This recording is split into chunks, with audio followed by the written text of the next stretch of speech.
Despite Real Madrid beating Barcelona 2-1 and moving 5 points clear at the top of La Liga, Vinicius Junior has cast doubt over his future at the Bernabeu following his furious reaction to being substituted. That means we brought in the Chief correspondent Kaveh Solokol is here. Why has he thrown his toys out the pram?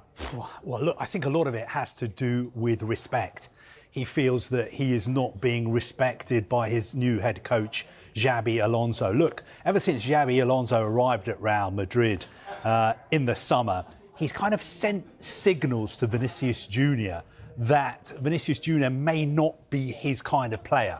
That is what the player feels. For whatever reason, he is sitting there thinking, a lot of the time when I play, he takes me off. 3 times, I haven't even started. I've been on the substitutes bench. Now, they've had clear the air talks last month.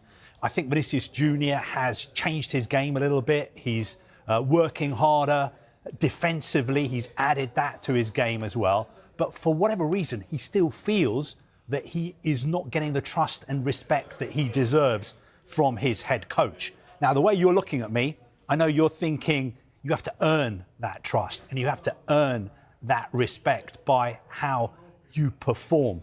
But I thought there were pretty ugly scenes yesterday towards the end of the Clasico. 18 minutes to go, he was substituted, and you could see clearly how annoyed he was. And as he was walking towards his head coach, he said, me, always me. I'm leaving the team. It's better that I go. Wow. All right, so we've got a top player and a top manager. Which one's the club backing? Well, at the moment, Real Madrid are backing Xabi Alonso. They totally back him. They believe in him. They believe in what he's doing. And why wouldn't you, after the way Real Madrid played against Barcelona? They feel that the player just has to fall into line. They know he's one of the best players in the world. He almost famously won the Ballon d'Or. Of course, he didn't, because Rodri beat him to it. He didn't take that particularly well. And he just has to get to grips with the fact that he is not the star of the show. There's Kylian Mbappe, there's Jude Bellingham as well. He just has to accept the fact that however great a player he is, the bottom line is he is still a team player. So Real Madrid are backing Xabi Alonso. And for his part, Xabi Alonso is being very, very conciliatory, because he's tried to downplay this whole spat by saying, look, players are players. They're always unhappy when they're substituted. It's not a big deal. But the media in Spain, and especially in Madrid, are making this a very, very big deal, because they're saying at the moment the relationship between the player and the head coach is at rock bottom. OK, so if Vinicius Junior was to go, what are his options? I don't think he's got very many options. I mean, a player of that quality? The problem is he's such a good player and he earns so much money. There are very, very few clubs who could afford the overall package to sign him. Now, I think he's just got over 18 months left on his contract. He's out of contract in the summer of 2027. There have been lots of talks that he's going to sign a new contract at Real Madrid. That hasn't happened yet. And for the past 1 or 2 years, there has been an incessant drip of stories coming out of Saudi Arabia that Saudi Arabian clubs like Al Ahly want to sign him. Talk of a transfer fee of £300 million, world record transfer fee. Talk of giving him a contract worth about £3 million a week.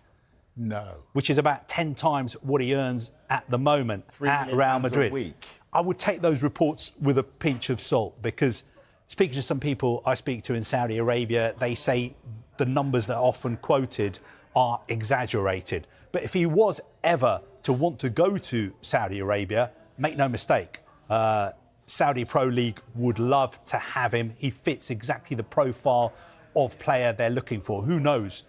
For instance, in a couple of years, if Cristiano Ronaldo retires, he is the kind of player they would want in Saudi Arabia. But I think at the moment, it's still more likely that he extends his contract. Although something needs to happen pretty soon, because in 18 months, he could walk away from Real Madrid for nothing. Yeah. Just over 18 months. Yeah.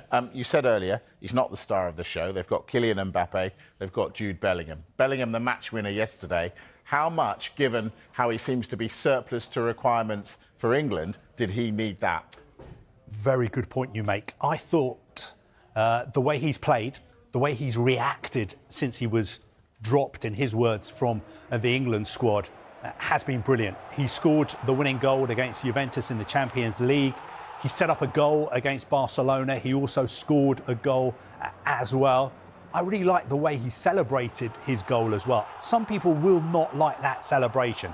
They will say, look, he's being arrogant. Why doesn't he celebrate properly with the rest of his team? But you know what? He's a world-class player. He's allowed to be arrogant. I've had the pleasure of watching him on a few occasions when he plays for England. He's an absolutely incredible player. I think it would be unthinkable for Thomas Tuchel to go to a World Cup without one of the greatest players England have ever produced. We just have to wait and see whether he's back in the England squad next month. That is a conversation for another day, which we will have. Kaveh Solokol, our chief correspondent. Thank you very much, Kaveh.